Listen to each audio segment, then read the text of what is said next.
Welcome to the June briefing on Internet governance for our colleagues here in Geneva, for those of you who are joining online or via our hubs in Jakarta, Tunis, and Rio de Janeiro.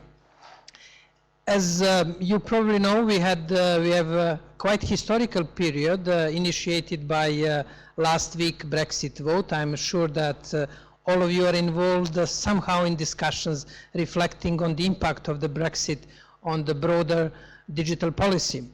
And we will today obviously reflect on that as much as we can, given the sort of immediacy of the development and overall impact on, in particular, digital policy. For those of you who are attending this briefing for the first time, I would like just to provide the overall context. Every last Tuesday of the month, we meet at 1 o'clock Geneva time for updates on digital policy developments. The main purpose is to provide you with 1 hour update, overall update, what's going on in digital policy. Here is the list summary of the major developments on 20 pages. The developments are very, very intensive. But the purpose is to have zoom out view and overall understanding of the major trends. In addition to the briefing itself, and the briefing is based on Internet Governance Barometer, which is prepared by our experts, which you can see if the pressure is rising, remaining the same, or it's falling down when it comes to specific issues. During every briefing, we go issue by issue and provide the updates of the major developments. In addition, you can also have the Digital Watch newsletter, Geneva Internet Platform Digital Watch newsletter, which is again providing the overall review of developments during the previous month, some editorial and some reflection what has been going on in this field. We will start with the next, Arvin. Therefore, you can consult Internet Governance briefing page, and you can also see what are the main events in June. As you can see, we have had a very, very busy month. We won't be going through the list of the events. We will be referring to them during the specific discussion on specific topics. Next. Next, Arvin. We will come to the first issue, which is the global IG architecture. This is the point where we will definitely mention the question of Brexit and the potential impact of the Brexit on the Internet governance.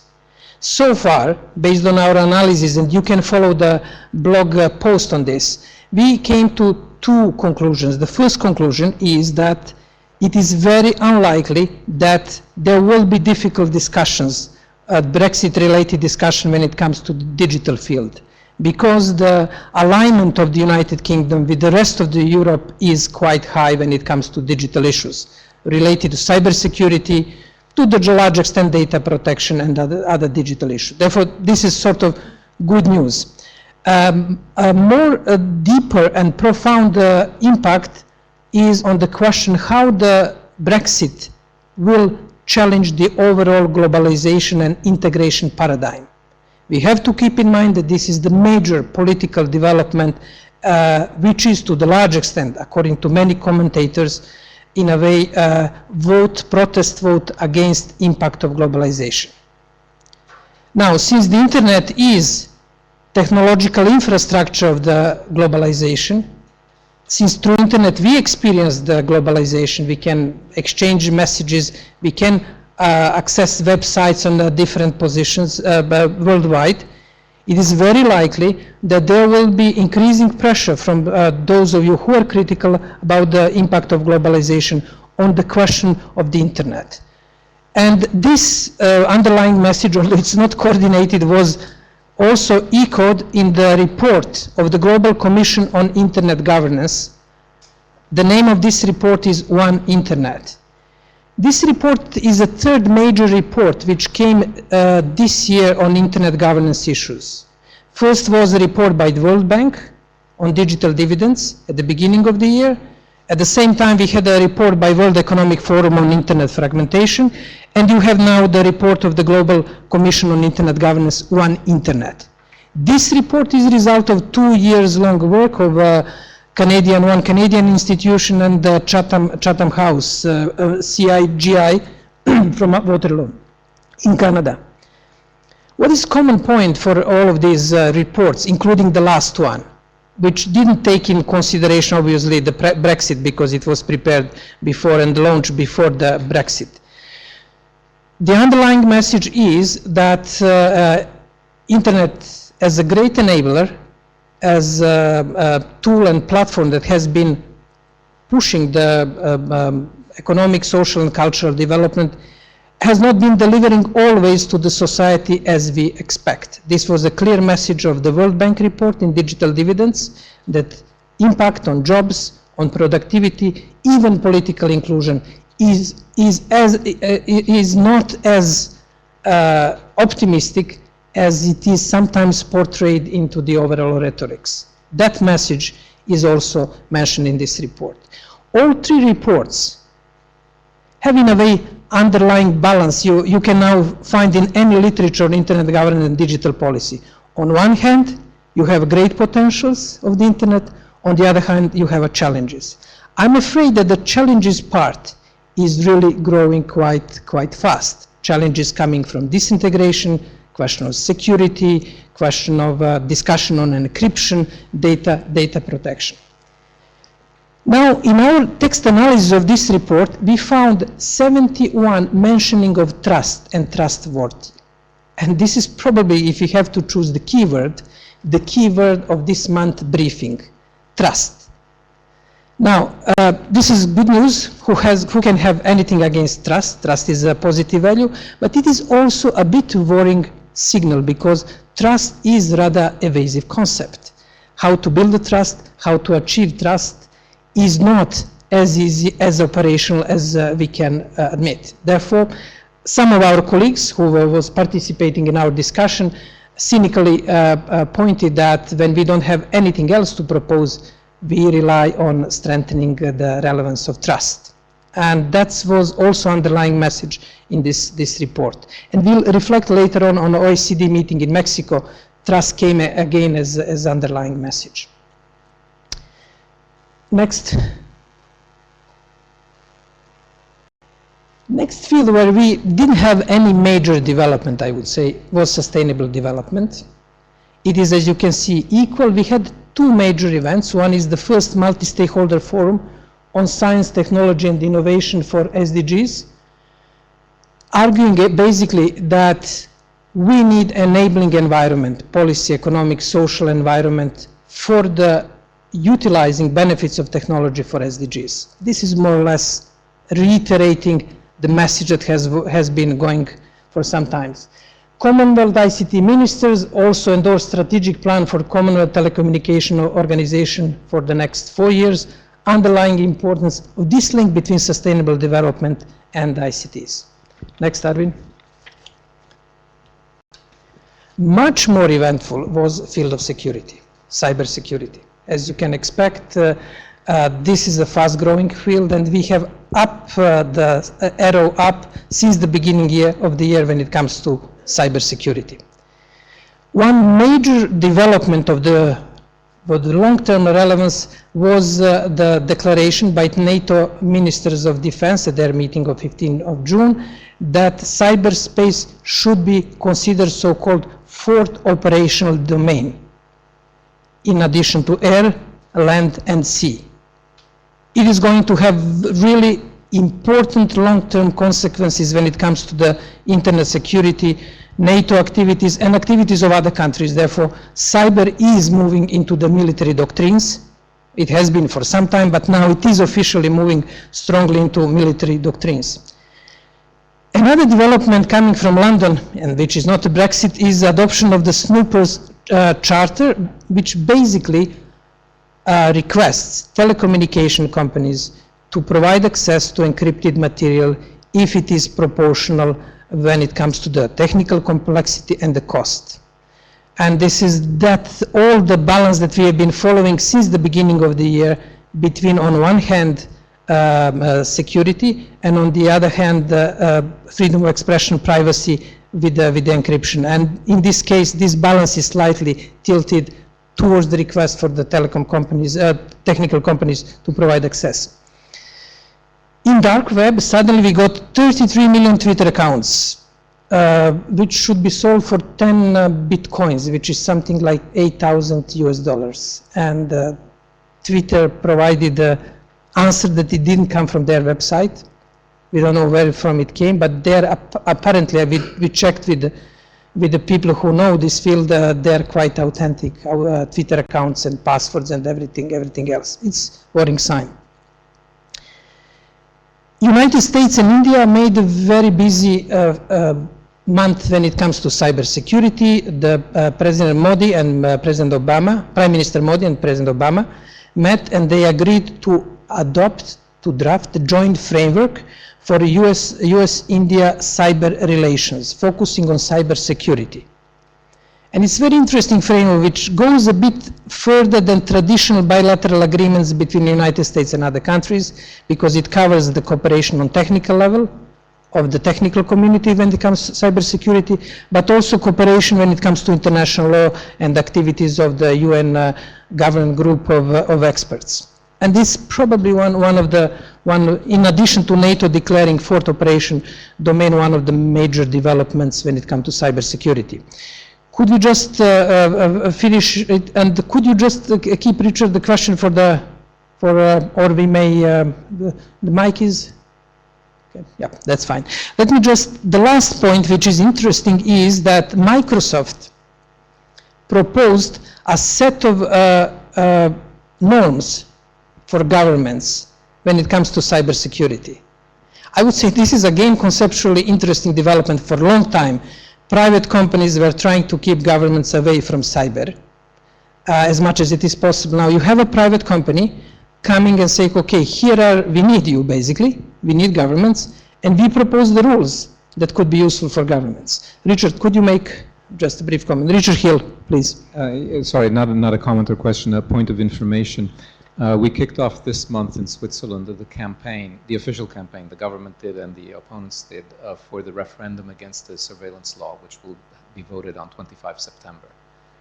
Okay. So I think that's also an interesting point, because although Switzerland is a small country, it will be a popular vote, and we'll see how people actually react to a surveillance law if they're asked to vote on it, which might be surprising, as we learned from recent referendums. Yeah, thank you for that information.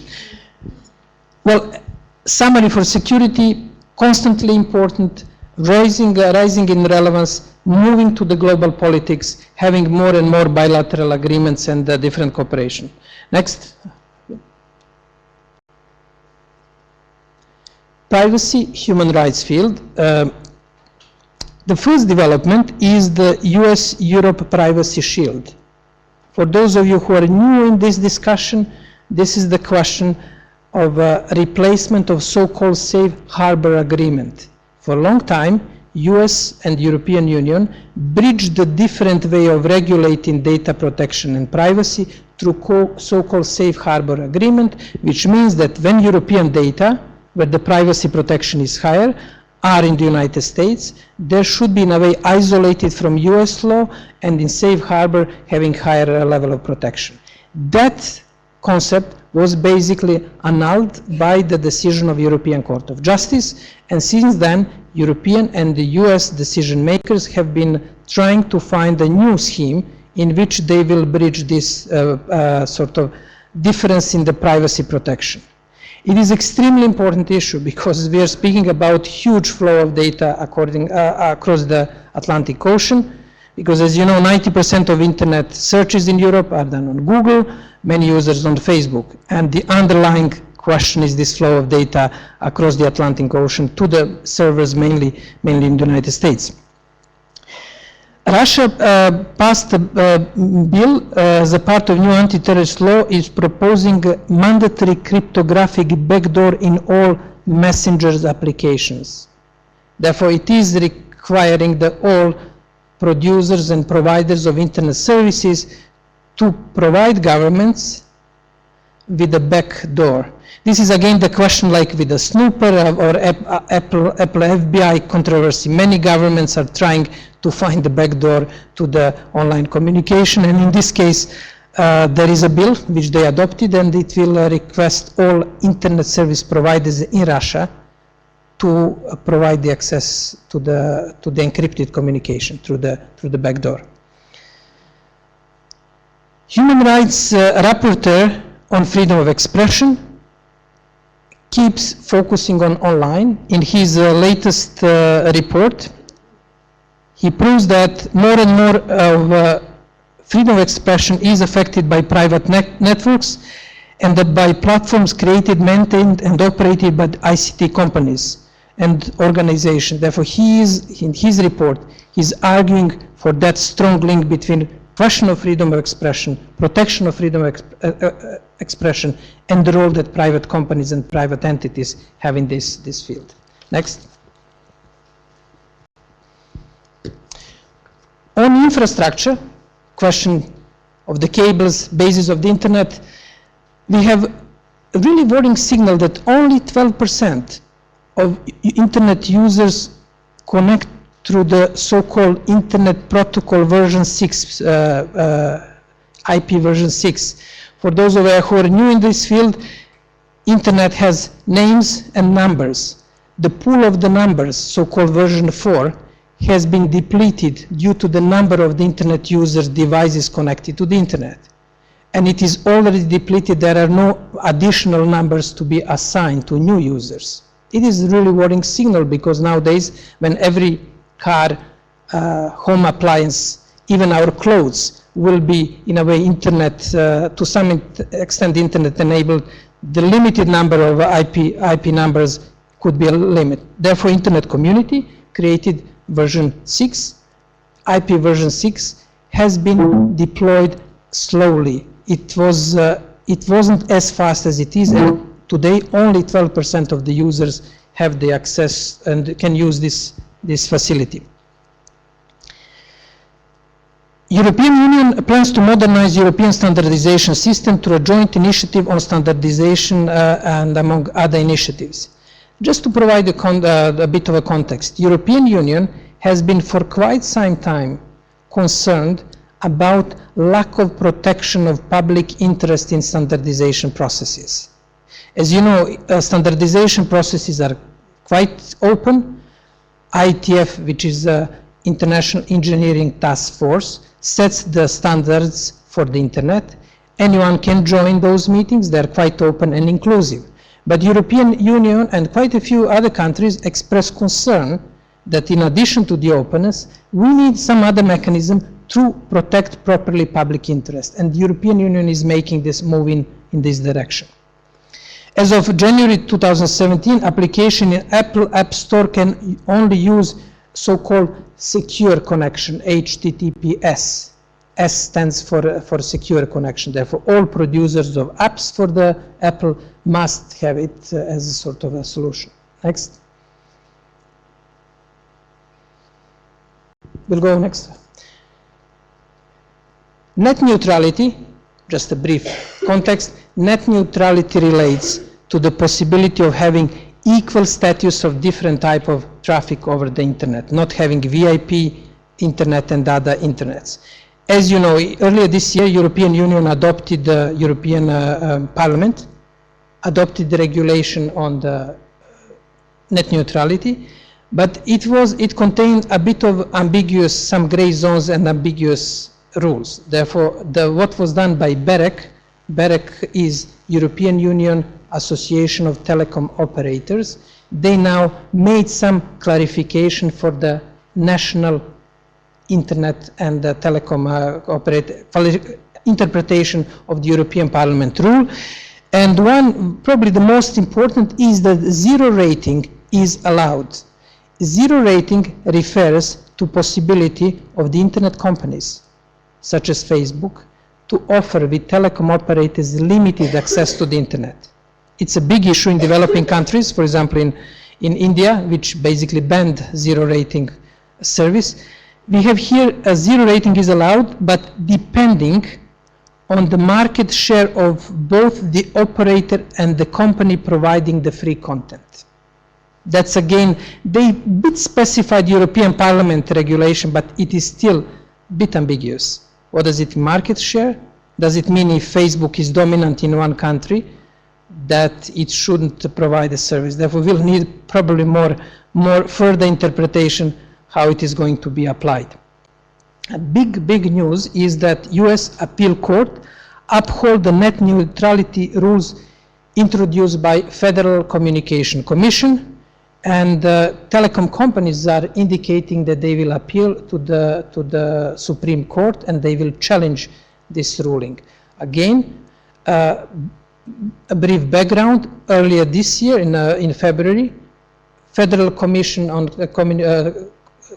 Communication Commission in the United States declared that net neutrality principle should govern internet development in the United States, and that telecom operators, Verizon and the others, cannot create a different type of internets, VIP, fast internet, slower internet. The traffic should be equally treated, which was a great news for Silicon Valley.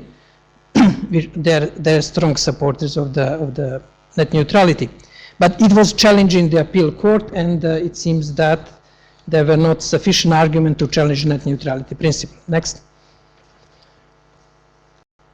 E-commerce and internet economy. OECD met in Cancun for their ministerial meeting on digital economy between 21st and 23rd of June, last week. OECD has been one of the most proactive organizations when it comes to internet policy. They have so-called guidelines, which are not legally binding, but which are extremely influential in the development of the national and regional roles. You have guidelines on a question of privacy, taxation, you name it, and you have it.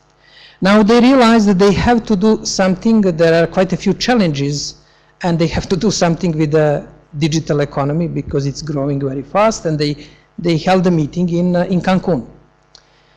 Now, what was one of the conclusions is that they cannot make only policies for the silos, for taxation or for data. The policy has to be across the board. Therefore, it has to be, in a way, trans-silos covering various issues. I've been reading carefully the conclusions because there were high expectations from the meeting. We were aware that the issue itself is so complex that I was a bit pessimistic about concreteness of the outcomes, and this is what has proven as outcome. OECD upheld the principles that internet development should be based on open standards, open market, and open governments. Therefore, it should be inclusive. Again, the key word was trust. Internet should be trustworthy. We have to increase the level of trust. There was an interesting discussion on balancing act, and we will be facing it more and more. Can we have both, for example, privacy and security? Can we have both protection of the interests of the users and the companies? And many discutants in OECD in Cancun argued that yes, we can have a win-win solution. Some cynical views were arguing that realistically it's not possible, that we have to have in some cases, win-lose or zero-sum situation. That is going to be one of the underlying theme of internet governance, and not only internet governance. Can policymakers find this golden formula and protect divergent interests? European Union has been facing many challenges when it comes to so-called collaborative economy or shared platforms.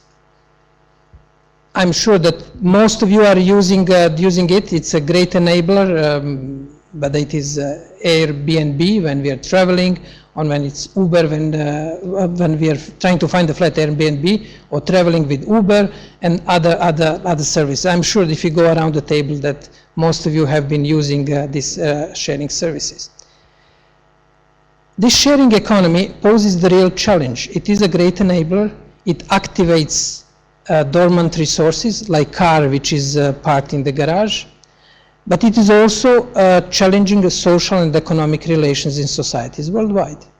When it comes to taxation, when it comes to the public policy, regulation and other issues. European Union has been trying to do it, and I think the Commission realized that they have to make some proactive moves. Because as you will see, the Berlin decided, for example, to ban Airbnb for all of those who rented more than 50% of time per year, with a possible fine of 80,000 euros.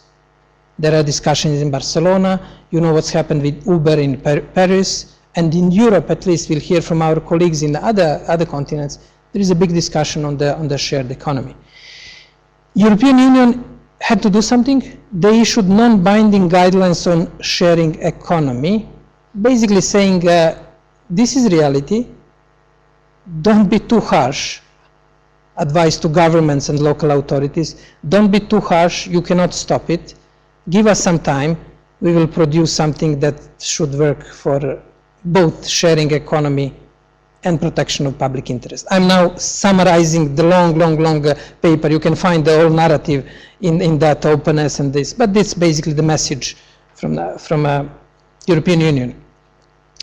In India, on taxation issue, a purchase made online will attract a uniform goods and services tax. In Russia, new law set to impose VAT on foreign internet companies selling online content. That's becoming big time pressure on the governments to have more income from the internet and to have more sort of control over shared economy. And the most of the balances and most of the difficult decisions will be made in this field because they affect the economy, they affect public policy. Next, Arvind. Jurisdiction and legal issues. This month was, as you can see, there is a sign equal. There were no major developments. The first major development was Israel court decision to have a 400 million class action against Facebook. And what is very interesting conceptually, Israel's court ruled that Californian jurisdiction clause in Facebook terms of use is invalid. When you press I accept terms of conditions for Facebook, Google, or whatever else, we basically give the right of jurisdiction to the mainly courts in California where these companies are based. In this case, Israeli court said that's fine, but we don't care. This clause is invalid. And I think in that context, this is an important decision. Another court case which was initiated in California by a Paris attack victim's father, who accuses Google, Facebook, and Twitter of offering material support for terrorists. I read the background document. It is very interesting, at least academically. Obviously, legally speaking, all companies reacted that they have a policy against violent extremism, but there is quite a strong argument, and the victim's father put a lot of efforts consulting lawyers, anthropologists, communication experts to build this case. It's very unlikely that he will win this case, but it may also make another push when it comes to the internet governance and make these companies more cautious about use of their platforms. Again, very delicate issue. How they can prevent it? What is their power of Google and Facebook to prevent use of their platforms? US Appeals Court indicated that Vimeo cannot be held liable for copyright infringement for unknowingly hosting older music uploads by its users. This is so-called responsibility of intermediaries, where the US courts and also European courts have been trying to shield intermediaries from the responsibility, legal responsibility when it comes to the internet issues. You're still with me? Yes. And our online participants? Okay. Next, we are coming to the last major issue, which is IANA transition. And IANA transition got approval from the NTIA, National Telecommunication Information Agency, which is a part of the US government. That proposal for IANA transition, for ICANN transition, now I'm with acronyms, please interrupt me if I'm going too much into acronym soup, is in accordance for the requirements that US government posed for the effective transition. Again, the context, on the 14th of March 2014, US government posed the conditions under which ICANN can be delinked. ICANN is Internet Corporation of Assigned Names and Numbers in charge of the big Internet address book. They pose conditions under which conditions ICANN can be delinked from the supervision of the Department of Commerce. For 2 years, in quite laborious and intensive process, I heard involving 7,000 meetings, different communities were working on the proposal. This proposal was now sent to US government, and US government said, that's fine, you can go ahead with this transition. But, as you know, it's very political here in the United States, and Senator Cruz proposed a bill requesting Congress to authorize this transition. It is very emotionally framed bill that Democrats, in this case, are giving up of a great asset of the US intellectual history, and the Congress should make a decision on it. Based on my discussion with people who know better the dynamics in Washington, they think that it's very unlikely that the Congress will approve this bill. Therefore, IANA transition will continue as it is planned by 30th of September. And at that point, it will delink this link between US government, and it will be passed for the, let's say, global community as it was proposed by IANA Commission. Now, in the transition process, there have been some issues which are contentious, and but due to the timing, especially the end of the term of among other things, of the President Obama, they were part in so-called work stream 2. And one of the big issues on the work stream 2 will be issue of jurisdiction. Therefore, while the transition is basically delinking the link between Department of Commerce and ICANN, there is still jurisdiction of the Californian-based courts over ICANN, and the risk and uneasiness of some governments, so-called minority group governments, who raise this issue that it remains an open issue. Therefore, it will be discussed in the work stream 2. Well, that's it all from June. Well, I can see the mistake, and for July, it's in main events in July. Next, Arvin. Yeah, sorry for that mistake. Human Rights Council is finishing its meeting on the 1st of July. There was a report by Special Rapporteur Freedom of Expression. There will be Mobile World Congress in Shanghai, and you can notice there are more and more policy events in China. There was a World Internet Conference, there is a mobile Congress, and China is intensifying its presence in digital policy. There will be high-level political forum on sustainable development in New York. Very important 2 events for the Internet Governance Forum. There will be open consultations and so-called MAG meeting. MAG is Multi-Stakeholder Advisory Group of Internet Governance Forum. But what is even more important, there will be retreat discussing future of the Internet Governance Forum for the next 10 years. And this is an important issue because UN General Assembly approved the extension of Internet Governance Forum for the next 10 years. And now many players are seeing that Internet Governance Forum have to evolve, have to be more strengthened, have to have the new features, and that will be discussed during the retreat in New York.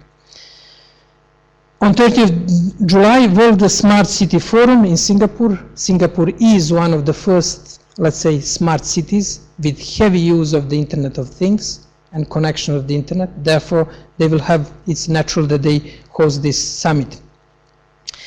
IGF, United States in Washington, bless you. And ASEM meeting. ASEM stands for Asia-Europe meeting, which is the head of the states of meeting in Ulaanbaatar. ASEM meeting will have this year connectivity as a topic, connectivity between Asia and Europe. And we have been involved in preparing this ASEM meeting. Diplo runs public diplomacy courses for the ASEM community. And I've contributed paper on how Asia and Europe can connect through the use of the internet and what are the possibilities. There will be a UNCTAD meeting in Nairobi, and aid for e-commerce, aid for e-trade, is one of the topics which will be high on the agenda of UNCTAD. This is for people, especially in Geneva. There is a strong move towards e-trade and e-commerce and link to the sustainable development. ITF meeting, ITF stands for International Engineering Task Force in Berlin. LAC, IGF, Latin American IGF in San Jose. Asia Pacific IGF in Taipei. And Big Data World Forum in Beijing. This is second big major event in China, which will be hosted next month. This is more or less all for the both summary what's happened during the previous month and announcement of the future developments. Next, we have two short announcements about, could we have the issue 12 of the Geneva Internet Platform newsletter will be ready on Thursday. Therefore, you can access it. Therefore, you will have a bit more elaborate discussion on the points that we covered today. Also, editorial reflections on the dark web and cybersecurity, how dark web can impact cybersecurity. And we will skip the July briefing, and the next briefing will be on Tuesday, 30th of August. Then we'll combine both developments in July and August. That's more or less all for this introductory sort of survey. Now it's a time for questions. Before we move to the regional developments, time for your questions and comments, both online community and in situ community. Richard, please. Just three little things about the IANA transition. Although substantially what you said is of course correct, NTIA has clearly indicated that they will approve it. But I think, if I'm not mistaken, technically they just said that they were okay with what was produced so far, but they're not going to give the final approval until a couple of other things that are in the pipeline have to be formalized, which I don't think is going to be a problem. But I think so technically they have not yet actually approved it, and they probably won't until like 30 September. That is when they'll make the formal announcement. There's something that several people have raised which is still not clear. It's not clear whether they're going to keep the contract for the root server or not. US government right now has a contract for the authoritative root server, and it's never been stated explicitly whether that is going to also be rescinded or whether they're going to keep that one. So that's a thing. And on the jurisdiction, yes, it's on the list of workstream 2. I'm not following workstream 2, but my colleague who is following it thinks that they're not going to do much with it. And I argue that even if they do something with it, nothing will happen, because the new ICANN bylaws, which have already been approved, clearly state that it's a California company, and it's also in the Articles of Incorporation. And under the new bylaws, it's extremely difficult to change either the bylaws or the Articles of Incorporation. So it's never going to happen. Even if everybody says we want to change jurisdiction, I don't see how ICANN itself. So ICANN has now made the decision that it wants to be in the US. Okay, quite formally, because they've put that in bylaws in a way that's very unlikely that it would change. Thank you, Richard, for this clarification. You're right, the NTA issued assessment report. Therefore, their assessment report is based there, but the formal decision is not made yet. Well, on question of jurisdiction, it is a big and open issue, and we don't have a Nigel here to give us sort of detailed reflections on that, but we'll follow it closely. Do we have any other comments, question, please? Yeah. Does this mean that ICANN will be headquartered in the US? Yes. And not anywhere else? The bylaws say it's headquartered in Los Angeles. And that's where they're going to have to do that instead of coming to Switzerland? Well, they could change the bylaws, but as I said, it made it very difficult. Well, the question was if the ICANN is incorporated in the United States, and the answer provided by Richard is yes. According to bylaws, it is incorporated legally in Los Angeles, and it will be very difficult to change. While it is important, one has to keep in mind that it is not necessarily It doesn't mean that all ICANN operations are based in the United States. You have office in Geneva, in Singapore, Istanbul, I think there's engagement centers in Beijing, and I would say that most of the staff is basically outside the United States. But the legal incorporation of the ICANN is in the United States. There is a bit of one sort of, it's not black and white in this context, there is also analog solution, because some of the contracts which ICANN signs could be under different jurisdictions. Therefore, it could be under, let's say in Istanbul, under Turkish jurisdiction, in Switzerland, in Geneva, Swiss jurisdiction. That's sort of one argument that ICANN is using, that it is not necessarily completely under the US jurisdiction. Okay, do we have, Roxana, any comments or question from our online community?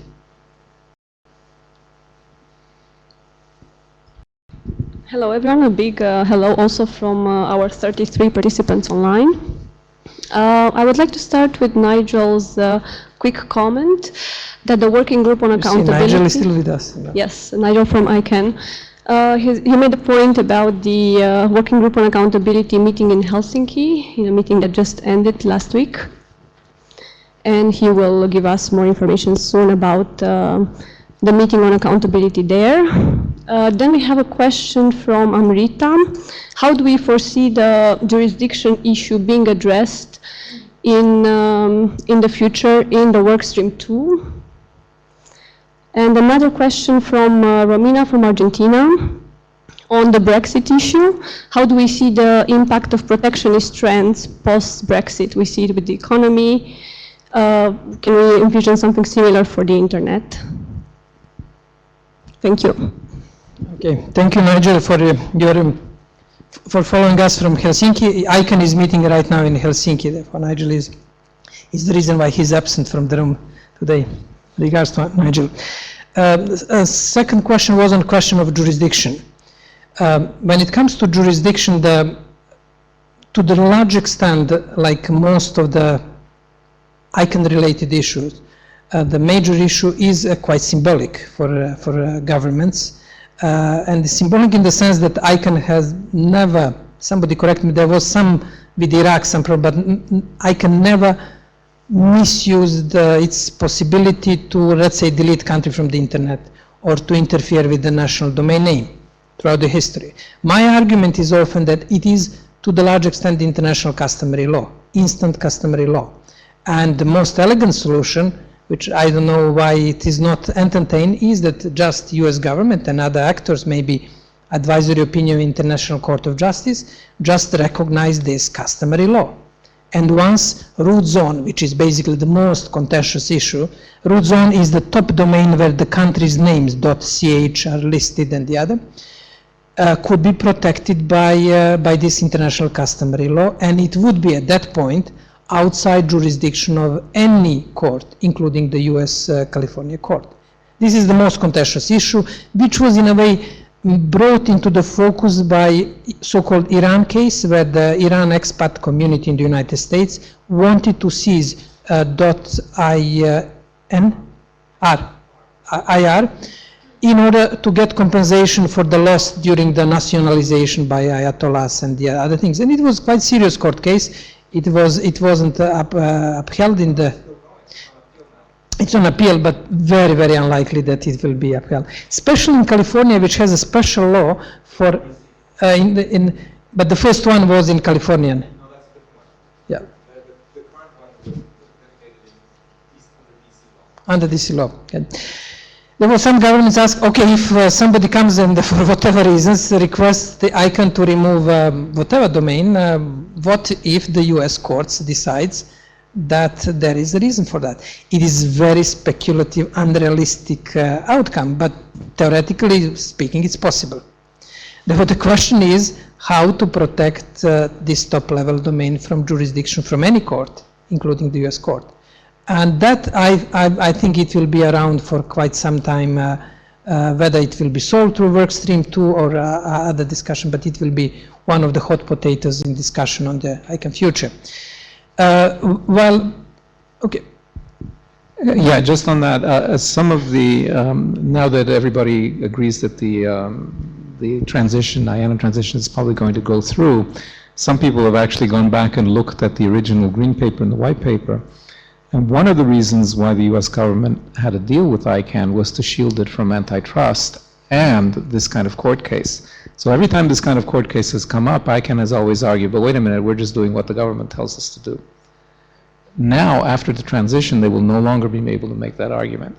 So it's not clear, I think you're right, the currently run case is going to go nowhere, but it's not clear if some future case, which is started when ICANN really is completely private sector entity, would have a different outcome, because they'll no longer have the argument that actually we're just an agent of the US government. Well, that's an interesting aspect. Thank you, Richard, for bringing that. Romina, on the question of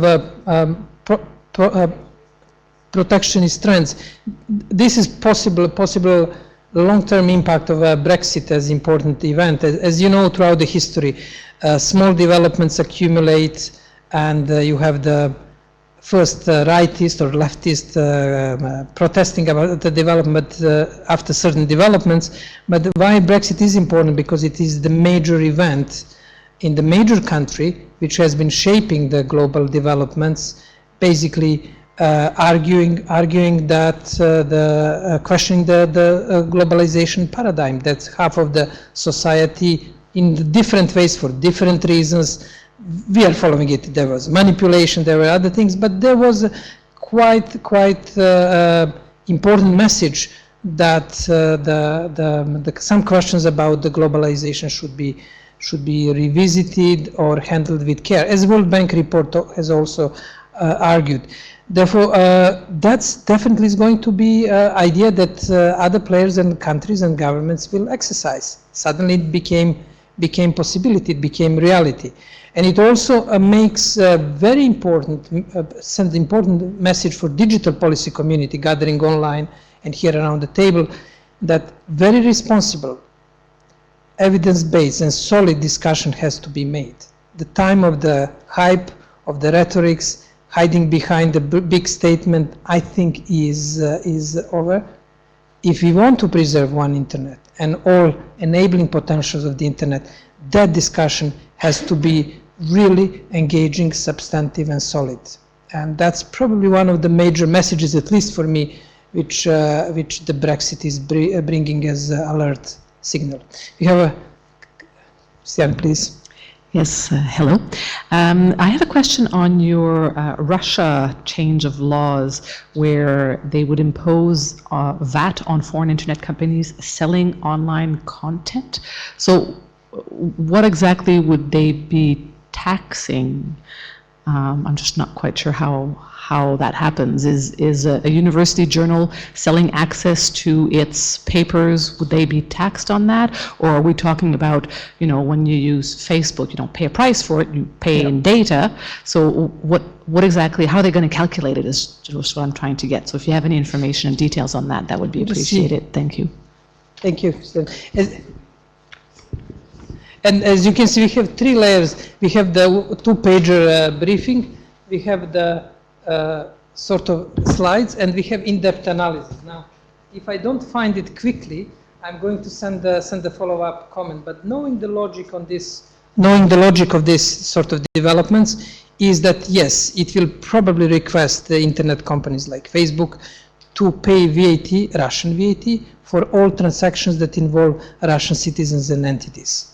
This means if somebody is in Russia buying something over that's Facebook, that would be requested that most likely Facebook in this case ensure that VAT is paid to Russian authorities. Well, I'm just eBay or whatever. I mean, I mentioned Facebook probably is not the best example because we use it more for the advertising or yeah. Let's say probably the better examples are eBay or purchasing books online, Amazon or something very.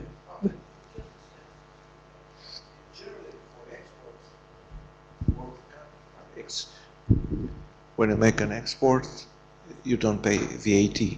How you will charge a foreign entity, because you can charge someone that is abroad according to your national, because those companies, generally there are tax exceptions treaties, and a company that's abroad, even if sells something, is exempted from your custom duty.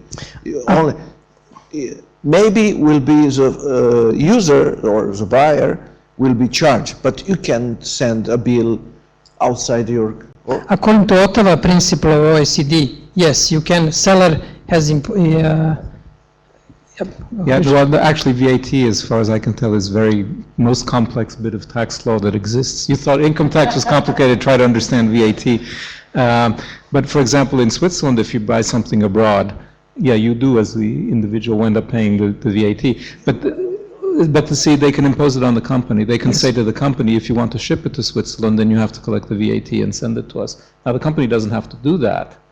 But then if they catch the company, they can levy a fine on it and so on. And I think in Europe, they've actually made that agreement. So in Europe, actually, it is collected by the companies. And somebody was complaining, actually, this creates a penalty for a small retailer. Because a small retailer now needs to set up all the computer software to figure out all this VAT that he has to collect, because the rates are not the same, right? The rates vary by country, and then pay the bill. And so basically you wind up giving your business to Amazon because there's no way that you yourself can do all that bookkeeping. So while in principle this seems reasonable, you know, you should pay the tax, actually it can have significant effect of making it much more difficult To the small. to the small guys, yeah. Yeah. Well, it is the Ottawa principles of OECD, you just mentioned the Cancun meeting, are probably one of the most important, and in that negotiation, United States wasn't very satisfied with the solution because their sellers companies have the higher sort of transaction cost, because it's up to them to ensure that VAT is paid. Now governments, as we know, governments govern through intermediaries more and more. They want to go after every citizens to collect the tax. Well, in some cases, yes, but generally speaking, they prefer to deal with the companies. And I think this is the logic behind the the Russian government proposal. Okay, we will impose the tax. Now, how it is going to applied?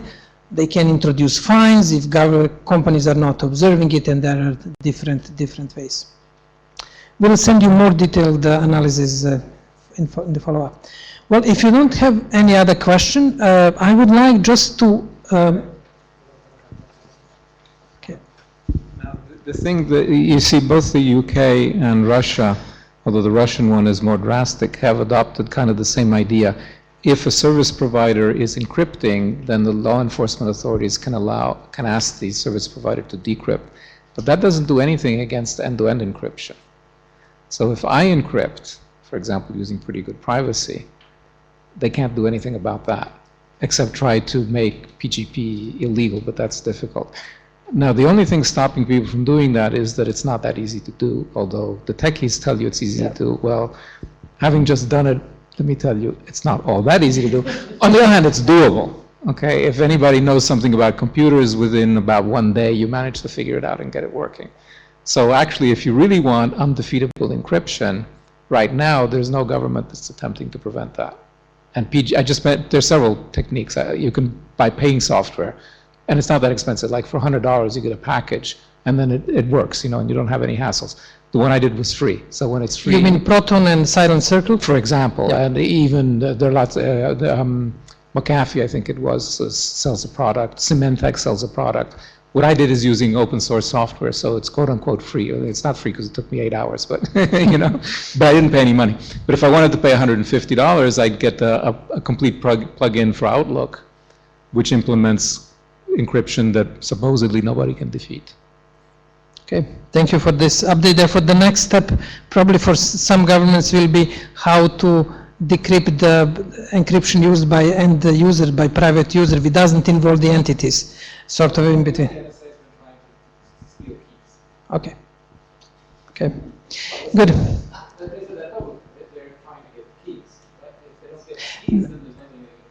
Now, from this global survey, I will just, as you know, in our briefings, we move from the global to regional and then to national. I'll just go quickly through summaries from our hubs, and after that, online and other users can follow the statements from hubs after we finish the global survey. In Brazil, we have a decree regulating the Brazilian Bill of Internet Rights, Marco Civil. In Peruvian, governments adopted the right to be forgotten to individuals. In Argentina, a right to access to information is a public right. In Indonesia, Ministry of Telecommunications started a project to boost technological entrepreneurship. And the first bank is the people that launched the satellite for internet communication is People's Bank of Indonesia. Therefore, they are providing access. Obviously, Indonesia has many islands, and it is done in Indonesia. ASEAN countries had a meeting, 10 nations of ASEAN, they had a meeting of defense ministers, establishing expert working group on cybersecurity for closer cooperation among ASEAN countries. From MENA region, we have a draft cybercrime law in Egypt, which created quite a few turbulences and which penalized quite hardly with the 25 years sentence some misuses of the abuses of the internet, especially for so-called support of terrorist activities. Again, the criticism from a civil society is that it's not clear what is understood as a terrorist activity, and it was one of the major developments in MENA countries' discussion on this draft law. It was proposed by Egyptian Prime Minister. I would like to thank you all online and our colleagues here in Geneva for joining us for this briefing for the month of June. We will be continuing online with the statements from Indonesia, Brazil, and MENA countries. Since we won't be having this, we'll have a break, summer break. I wish you really pleasant and enjoyable holidays. While we discuss the internet and digital, try to reduce use of mobile phones and your computers during the holidays. And we are looking forward to seeing you again on the 30th of August for our briefing, what's happened to during quiet summer, but you never know in these days and times how dynamic and quiet summer will be. Thank you very much. Thank you. Thank you. Bye-bye.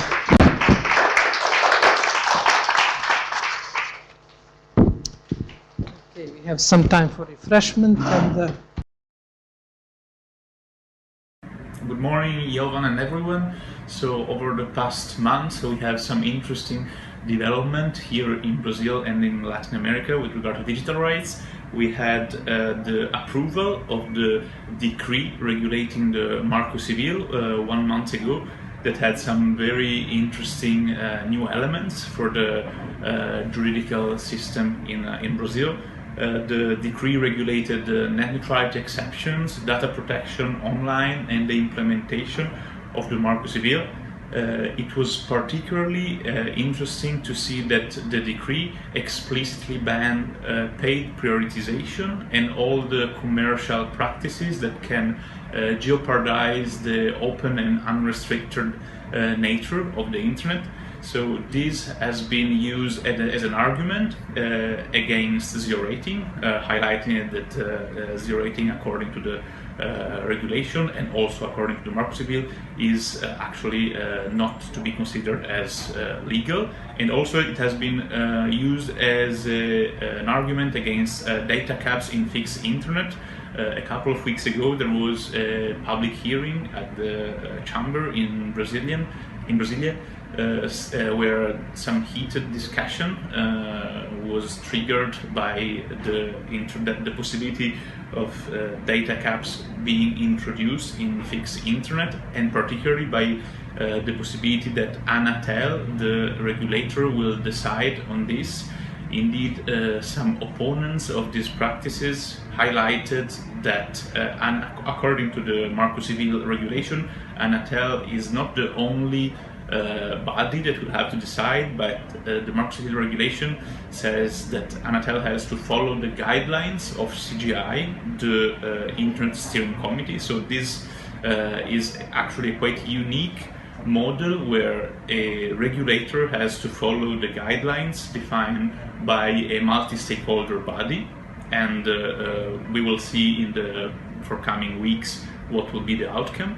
Another interesting point of the Marco Civil regulation was the regulation of data protection online, but this part of the Marco Civil regulation does not apply generally. So in this moment there is a regulation of data protection online, but not a general data protection regulation, although a bill has been introduced at the Congress, and the rapporteur of the new general data protection bill has opened another public consultation to receive feedback on this. So this consultation will be open until the end of July, and then the outcome will be consolidated in the bill.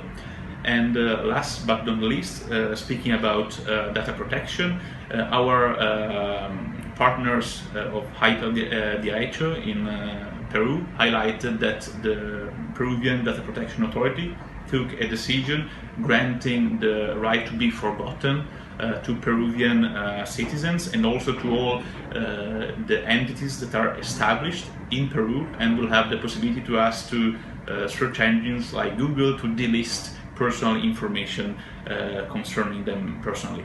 And last but not least, we had news from Argentina, where the Supreme Court decided that every citizen has a right to access public information, stressing that public information is not the property of the state, but is the property of people and of the nation.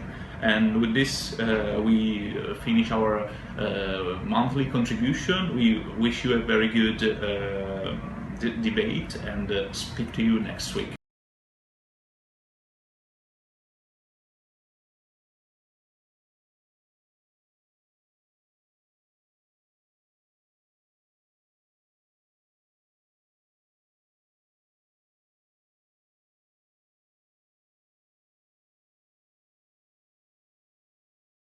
Hello, Jovan of Diplo Foundation and Geneva Internet Platform participants. My name is Arko Hananto, Director of Social Cultural Affairs and International Organization of Developing Countries, Ministry of Foreign Affairs of Republic of Indonesia. This is from GIT Hub Jakarta. I would like to share our development in Indonesia and also of the region. First, the Ministry of Communication and Informatics Technology of Indonesia has recently launched national movement to boost, create more digital startup entrepreneur, or in Indonesia we call it technopreneur. Within the next 4 years, or by the year of 2020, Indonesia aims to create 1,000 technopreneurs. This target expected to have a business value of $130 billion with a growth rate of 50% per year. BRI in Indonesian abbreviation, which is a bank, prominent bank in Indonesia, has recently launched on 19th of June 2016 has launched a satellite through Ariane 5 rocket in the Guyana Space Center. BRI became the first bank in the world that has its own satellite. By this satellite, this bank would serve all the islands in Indonesia, which encompasses 17,000 islands, and it can reach the most remote places in Indonesia. These satellites will save telecommunication costs by about 50%. The third development is that the Central Bank of Indonesia has recently hit by cyber attacks. However, because of the regional cooperation the Central Bank of Indonesia has with several other central banks in the region, this attack has been averted successfully. The bank hit by similar attacks and was sharing the IP addresses used by the perpetrators. No money was lost in the attacks on Bank of Indonesia, which were mainly DDoS or distributed denial of service attempts, or by disabling websites by flooding them with internet requests, overwhelming the servers temporarily. The fourth development in Indonesia and the region is that the 10 nation of ASEAN, Association of Southeast Asian Nations, has agreed to set up a committee on cybersecurity. On the 10th ASEAN Defense Ministerial Meeting in Vientiane in Laos, by the end of May 2016, have adopted the concept paper on the establishment of the ADMM Plus Experts Working Group on Cybersecurity. This working group is participated by the 10 Asian countries and also the United States, China, Australia, India, Japan, South Korea, New Zealand, and Russia. This working group works for the countries involved to exchange expertise, knowledge, as well as to promote practical cooperation in the area of cybersecurity and also share of its best practices. Thank you for the opportunity, and hope to see you next in the next opportunity when it comes. Thank you again. Goodbye.